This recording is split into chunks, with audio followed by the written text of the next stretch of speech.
not required. Offer in the brave and the cold for a family. Oh, be the mother of sweet. Stick on the way now. Yeah, we'll stick on the way. Must take on the way.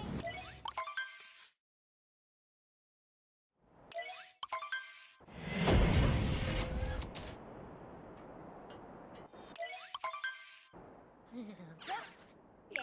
Oh, come on, Tina.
Sand Kingdom is our first real increase in difficulty in regards to the run. It's the first sort of choke point, if you will, that most runners come across, and it can be rather reset heavy if you tend to be like that, but we're just learning the game, and we don't need to be resetting. So how the heck do we get through this kingdom? Well, our first little tip here actually begins during this part of the traveling animation transition thing. I don't even know what to call this, really. This is the one and only time during the 80% run where you have to actually move and select the correct kingdom. As for whatever reason, the game will default to Cascade Kingdom, which is the kingdom that you are already currently in, and you need to actually move over towards the right to select Sand Kingdom.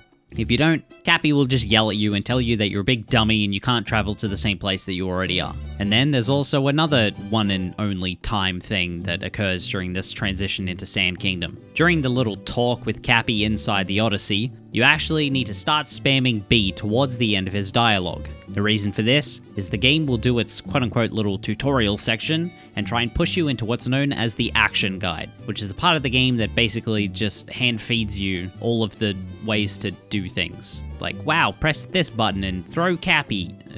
It's obvious stuff. Thanks, Nintendo. There used to be a way where we could sort of pseudo-time a correct B press here and do what's known as fast action guide to save like 0.5 to 1 second, but it seems in a more recent Nintendo Switch update of all things, it kind of made that not really as possible anymore, so it's probably not even really worth bringing up in this video. But if you ever hear anyone mention fast action guide, which is unlikely now that it's gone, but maybe that's what that is. But again, after Sand Kingdom, you never have to worry about anything like this again. The rest of the game is basically the same thing in between every single kingdom. And now that we're actually in Sand Kingdom, let's get started, shall we? An important thing to mention is that here in Sand Kingdom, right at the beginning, we are on a cycle with a bird. That might not make much sense to you if you haven't really played Odyssey all that much, but in some of the kingdoms in this game, there are birds that travel around certain parts of the game. And here in Sand Kingdom, we actually catch one right towards the beginning in the plaza area. And if you're not quite fast enough, you can actually end up missing it. But with that out of the way, let's just continue. We'll talk about it when it comes up. As soon as you have control over Mario, what you want to be doing is initiating a roll boosting a few times, and then beginning to roll down the hill. Then towards the bottom of the hill, start rolling again. We mentioned why we do this in the Cap Kingdom video. And then as you approach about level with this cactus towards the left, double jump up and dive on top of this iced over fountain, then cap dive forward and dive onto the building above. There are a few things to watch out for with this movement. First of all, when you jump off of the ice fountain, you want to be holding the B button. The reason for this is, if you aren't aware, Mario will actually jump at different heights depending on how long you hold the jump button for. If you tap it, you get a short hop, and if you hold, you get a big jump. So here we want to be holding it to get as high as we can before cap diving the first time. Otherwise, what can happen is you will just bonk into the wall of the building, or you'll run into the pot plant that's on the wall, or some other combination of the two. Another important thing to mention is if you need to cap throw again the second time, make sure you're a little bit towards the left, or that you aim more towards the left. Because if you throw out Cappy too far towards the right, Cappy will just immediately home into this pylon, and you'll end up capturing it, which of course will lose you a little bit of time, and might potentially make you miss the bird cycle if you're a little bit tight on time. While Tyron and I do recommend this movement over alternative methods, as it is the most direct path to the moon that you need to get to, there is an easier method to get on top of the buildings if you're just starting out and cap diving isn't really your strongest skill set yet, which is understandable. This game can be quite confusing when you're first learning it, especially input-wise. There is an alternate way up where at the beginning of the town, you actually head towards the left and jump on top of this umbrella, then dive up top and long jump over to the moon. It still requires a cap dive, but it's far less risky as you're already up. But again, we don't really recommend that. It's just your easier alternative if you're having troubles with this ice fountain movement. But anyway, once you're on top of the roof, simply jump up and dive into the moon under the archway chapel thing. Then adjust your camera so that you can actually see the bird towards your left. Jump out, throw out and hold Cappy by holding the Y button, and then as the bird approaches, shake your controller to home Cappy into the bird. Then as the moon begins to spawn, jump and cap dive towards it and into it. Then during this moon grab animation, you can start spamming the bumper buttons on your controller, so that as soon as you regain control of Mario, the camera will spin around so that you can simply dive back to safety and then jump up and enter this pipe. Ground pounding into pipes like this saves time over simply crouching into them, as it skips an animation. You can actually roll and long jump into pipes and get the same, what is known as pipe suck, if you will. But that doesn't really become all that important until you start getting a little bit faster at the game. Then once you're in this room, simply just heading towards the right square, ground pounding it, activating the moon, and grabbing it. Then once you've grabbed the moon, dive towards the bottom left, and simply roll boost into the pipe. Again, this is where it's coming up again. Rolling into pipes is faster than simply walking into it because you get that quote-unquote pipe suck. It sounds stupid now that I'm saying it out loud. Once you exit the pipe, you actually gain control of Mario just a little bit before you can see him. Just head straight down, more or less, maybe a little bit towards the left if you want, and just dive, and then continue roll boosting straight ahead towards this giant sand dune off in the distance. And as you approach the top, you can do a little roll cancel to stop your momentum, and then just jumping into the correct position and ground pounding to activate the moon. This one can be a little bit tricky when you're first starting out, as finding this moon can be quite annoying, as there's very little visual reference and all you really have to go off is the rumble of your controller if you have that on. The best piece of advice here I can give is that it's not really in what looks like the center of the dune. It looks like it's a little bit closer towards Mario in this situation, or I guess you could say towards the camera.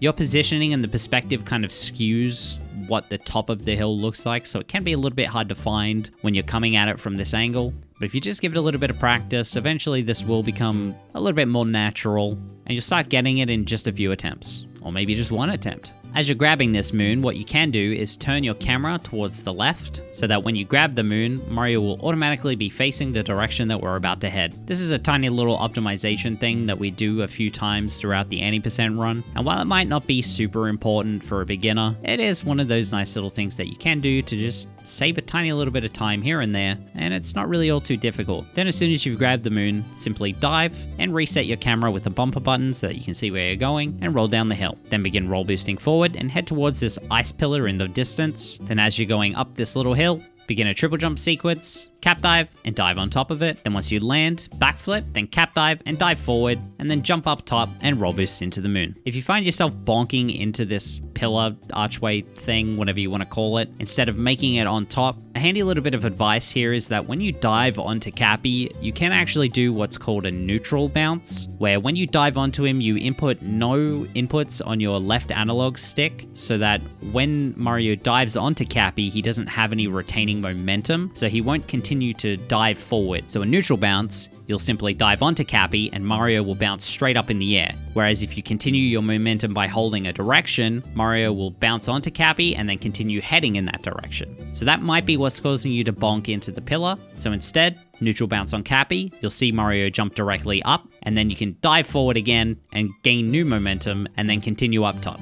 Once you've grabbed the moon, simply turn Mario towards the left and dive off of the archway. Then once you hit the floor, roll boost 1 or 2 times, then begin a triple jump, and cap dive and dive over this little gate area, roll boost off the floor, and begin a sequence of jumping and diving out of the shifting sands and dive into the moon. Staying on top of the sand is the fastest way to traverse this terrain, as if you stop jumping, you'll just sink into it and then you have to jump multiple times to get back out. So jumping and diving is the fastest way to get around. Once you've grabbed the moon, dive out of the little alcove area a few times extra once you're past the exit, so that you can line up, jump, and cap dive towards this ice pillar, wall jump off of it, and then cap dive back towards it and on top of it. If you find that Mario isn't sticking to this ice pillar, if you will, and won't wall jump off of it, the best advice that I can give here is to simply aim towards the center of it, as the edges of its geometry seem to be a little bit messy when it comes to wall jumps. The game doesn't really like curved surfaces all too much when it comes to wall jumping. Kind of messes with Mario's ability to jump off them, I guess. So heading for that center where it's nice and flat is your best bet. Then once you're up top, face away from the camera and backflip, then cap dive forward, throw Cappy towards the wall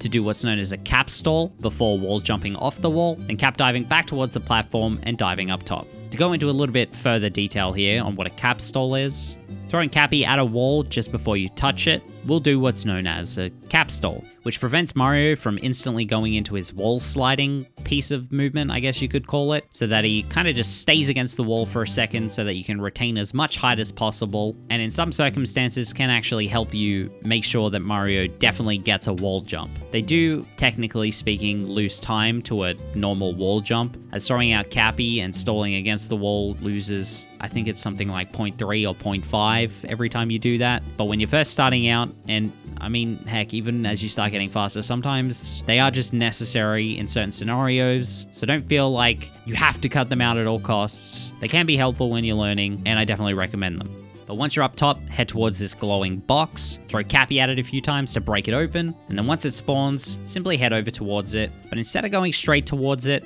head towards this raised platform first instead, and then curve over towards and grab the moon. The reason we do this is because for whatever reason, being on this top platform actually reignites the bullet bills spawning requirements, I guess you could call it. Bullet bills in this game are one of the few enemies that actually require proximity to spawn as opposed to strictly camera related. So being up top here is actually putting you within that proximity bubble, so it spawns earlier and so you don't have to wait around as much. So after we grab the moon, we do the same thing. We head back up top and then curve back towards the bullet bill. If we didn't do this, we would have to stand in front of the bullet bill platform and wait for it to spawn, which is, of course, a little bit silly in a speedrun, isn't it? Once it's spawned, capture it, curve around this little wall, and then while holding Y, begin shaking towards this moon off in this pillar in the distance. Just before you reach the pillar, uncapture the bullet bill and dive towards the moon. I highly recommend not crashing into the pillar and then trying to grab the moon, as if you do that, there is almost a 100% possibility that you will simply crash into the wall, get stuck underneath this sloped top area of it, and then fall all the way to the bottom. So uncapture and dive, gamers. There is a slightly faster way to travel as bullet bills in Super Mario Odyssey, and we'll go over those in the improvements section of this video, as I don't really want to bog this part down all too much, but do keep that in mind, there is a way to go faster.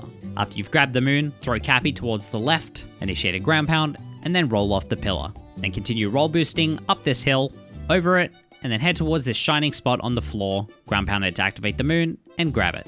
You may notice as you're starting out that Mario really likes to roll down hills. You might veer off in wild directions that you really don't want to go, and it can be quite annoying. This hill especially, this is probably the most obnoxious one in the any % route. So a handy little tip that I can throw in here is if you want to maintain a straight line on hills, the best way is to hold your left analog stick into the hill. So if you're rolling along the left side of a hill, like Tyron is in this example, hold your analog stick towards the right so that Mario is trying to push towards the right, so that way the two forces basically kind of cancel each other out and Mario travels in a sort of straight line. Of course, eventually the hill will win and you will end up falling further and further down, but you can mitigate that as much as you can to try and go in a straight line. This, of course, won't work if you're not continuously roll boosting, as if you don't have any speed, then you can't really fight the forces of gravity now, can you? But anyway, after you've grabbed the moon, simply dive towards the camera, turn it around with the bumper button,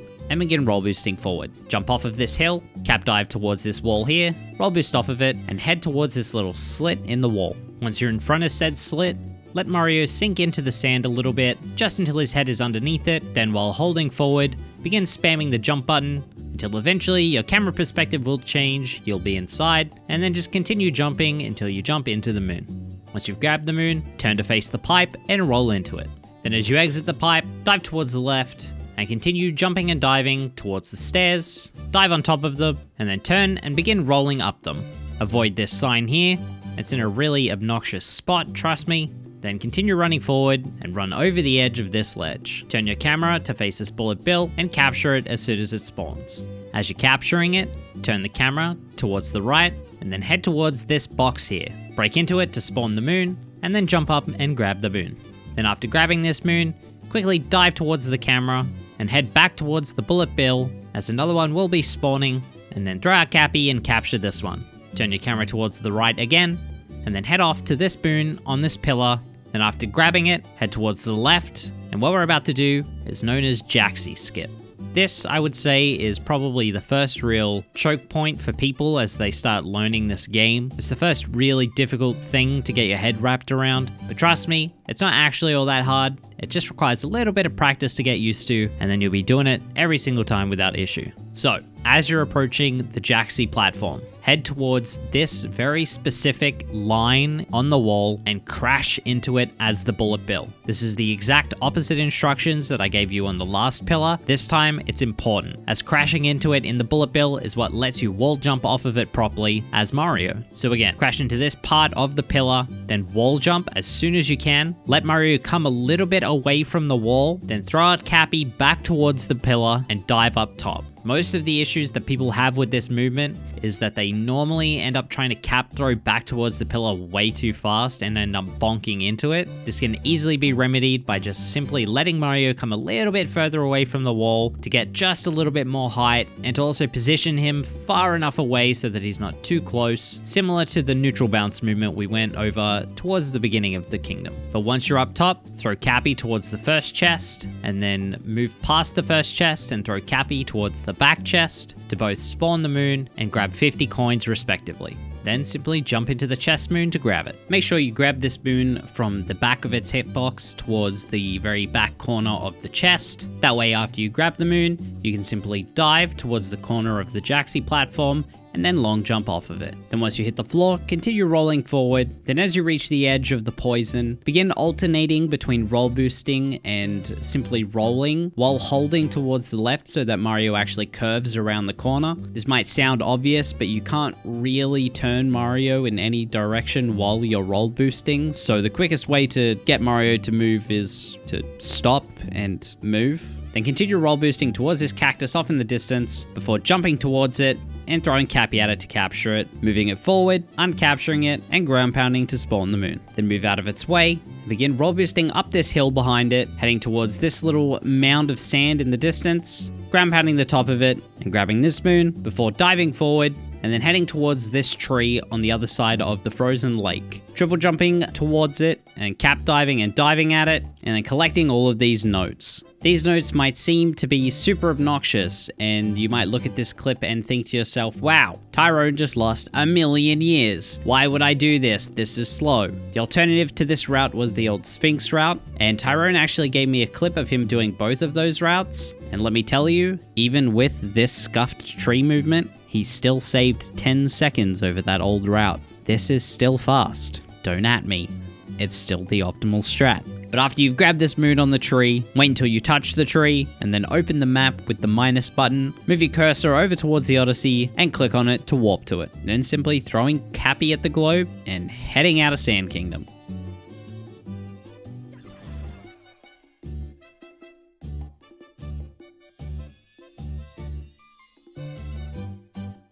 So Sand Kingdom is our first kingdom here in this series that actually has quite a lot of opportunities to improve your own movement. Whether it be small and relatively easy strats, way more difficult strats, or even just tighter movement in general. This kingdom is wide open and ready for you to go way faster. And there's quite a lot of things that I could go over here in this video. In fact, I've written a bunch of them down on a notebook in front of me, and it takes up almost the whole page. So while I can't go over literally every single thing in Sand Kingdom that can be improved, we are going to touch on a few things here, as I think this is a rather important kingdom, and it's a kingdom that can be exploited to the best of your abilities to go quite speedy, even still using the same beginner route. So before I elaborate on that point, this is how this is going to work. We're going to go over 3 groups of information. Pieces of movement that can be improved, small and relatively easy strats, and then more difficult or more advanced strats. This includes the route change that I just alluded to. This is going to take a while, so let's dig in.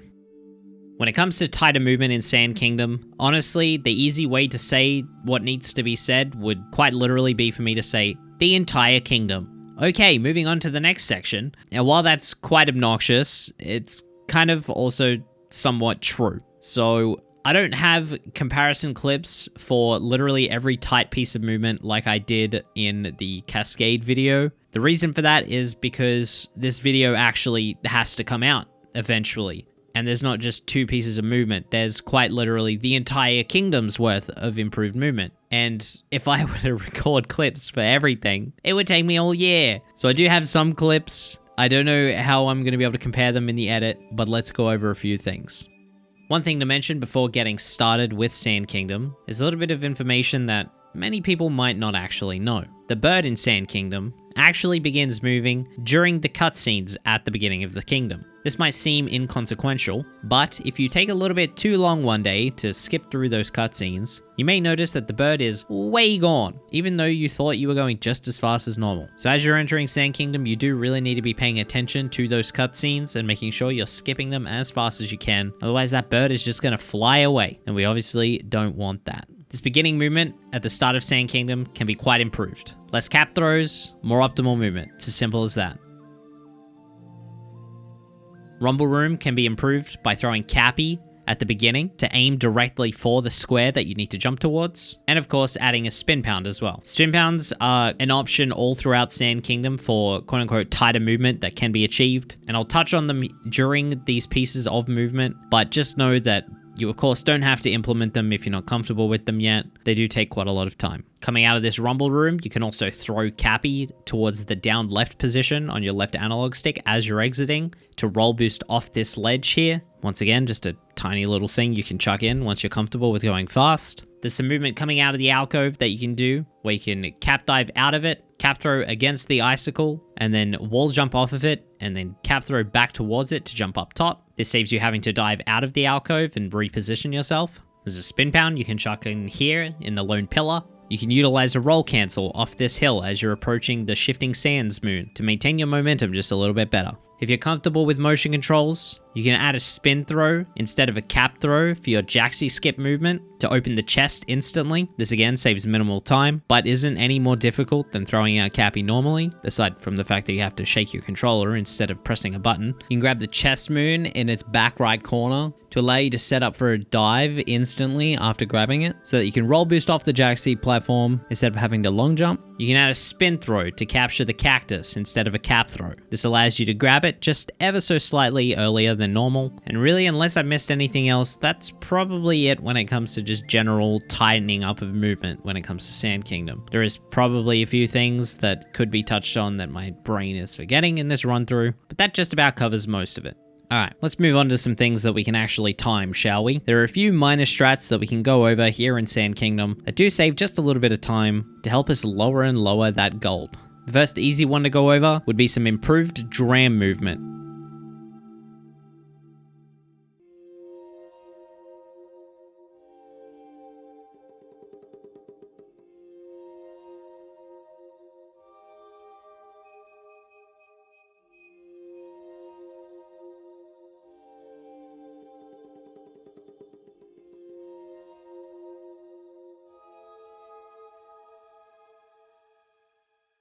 This requires manipulating the bullet bill as it spawns so that we can recapture it straight away as soon as we've grabbed the box moon. The fastest way to do this is as you backflip off the ice pillar and then wall jump off the wall, cap throw and dive towards the bottom left corner of the floor, jump out towards the left so that the bullet bill begins to curve towards its right, I guess, but your left. Anyway.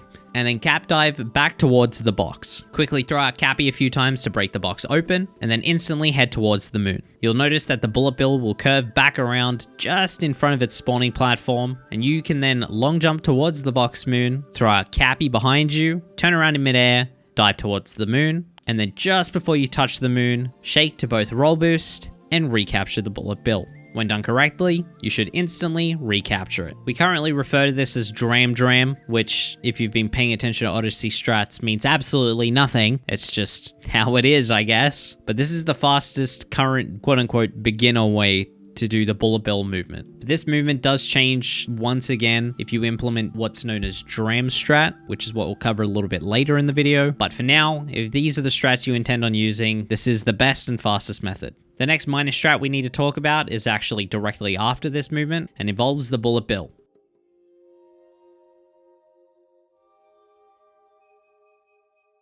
Earlier in the video, we mentioned a faster way of traveling as the bullet bill. So to do that, what you need to do is once you've captured the bullet bill, hold Y and shake like normal to get it up to max speed. Then just before you're able to shake again, let go of your Y button and then just continue shaking. Don't stop shaking, keep going, but make sure that you let go of that Y button for the duration of the bullet bill's lifespan. And you'll notice that the bullet bill will travel substantially faster. We don't quite know what it is that allows us to get past the bullet bill's max speed cap like this, but for whatever reason it works, and it's not really all that difficult. So once you get comfortable with moving the bullet bill around, I highly recommend doing this. Our final group for this segment of the video includes the one major route change that I explained. This is known in the community as the DSTA route, or Daylight Savings Time Abuse route, if you will. which involves us setting up daylight savings before the run even begins, so that when we plant a seed at the beginning of Sand Kingdom and then enter the Rumble Room, daylight savings will tick over and that seed will instantly grow. Tyron and I decided against including this route in the video for a few reasons. We both agree that the movement can be a little bit tricky, if not a little bit obnoxious, especially for people that are just trying to get comfortable with Mario. I mean, hell, I still had trouble with this movement. I played this game for way too long. And we both agree that when you're starting out with Odyssey, you should be focusing on getting comfortable with Mario and moving Mario around, and not weird menuing back to the system menu and hoping that the rest of your Sand Kingdom goes exceptionally well so that you're not just wasting time with this route as opposed to saving time with it. We both agreed that once you get to a certain point and you think that this route can save you time, it isn't too much of a stretch that you should be able to adapt to that route quite quickly, and thus we didn't include it in the actual beginning segment of this video. Now, for the sake of the length when it comes to this video, I'm not going to go super in depth on this route. I mean, look at the timestamp of this video so far. We are quite a while in. But if you're interested in learning about DSTA route and how to improve that, and in fact the rest of your Sand Kingdom, you can check out my Improve Your Sand Kingdom video, which is the series of Odyssey videos that I did for every kingdom of the game that was aimed more towards intermediate to advanced players. But if you're just starting out, those videos probably aren't the best idea to go over, as there are things talked about in those videos that is probably well outside of your skill range at the moment. But don't worry, you'll get there one day. I believe in you. DSTA route saves about 10 seconds, or at least that's what it initially saved. It saves probably more than that now. But that time save can be quite difficult to cash in on. And when there are just so many other options that we can look at to improve our Sand Kingdom, we both definitely just agreed that this probably wasn't the best one-trick pony to throw in the video. I did a mock-up recording of Sand Kingdom using these beginner strats that I've outlined here, and I was able to save well over 20 seconds over Tyron's video. Granted, I wasn't trying to act as beginner style as he was, because the intent of this is that you're improving and you're getting better, but my clip was in the neighborhood of a 505 to 5010-ish. I have to account for the fact that I still did some optimal stuff, which it was... I'm not as good as Tyron at being bad, okay? I don't understand it either. So yeah, 10 seconds from DSTA is probably best served as a way to get from a 5 flat gold to somewhere in the neighborhood of a 450x gold, and probably shouldn't be used before then. I'm not saying you can't. If you want to, go for it. That's just my recommendation. Outside of the route change, there is one other strat that is a little bit more difficult than the rest that people normally do throw into Sand Kingdom that does save time, and we alluded to it a little bit earlier in the video. That strat is known as Dram Strat, which is basically a capture warp with the bullet bill that saves around 2 to 3-ish seconds depending on which version of the strat you use. Again, for the sake of timing of this video, because this is running on quite long now, I'm not going to go super in depth on Dram Strat, but I do have a detailed video here on the channel that not only shows the timing differences between all the different versions, but even explains all of them in depth here on the channel. You can take a look at that if you wish. I know I keep having to push to other videos, I'm sorry, but this is already pushing like 30 minutes. This video it's getting quite long. There's not enough time, man. But that's all we have time for Sand Kingdom. If you have any further questions, or you really just want to let me know that I missed something rather especially important, do feel free to check out the social links in the description. Both mine and Tyron's are in there, as well as links to other resources, including the Super Mario Odyssey speedrunning Discord, where there are plenty of gamers ready to help out. I'll see you guys in Lake Kingdom.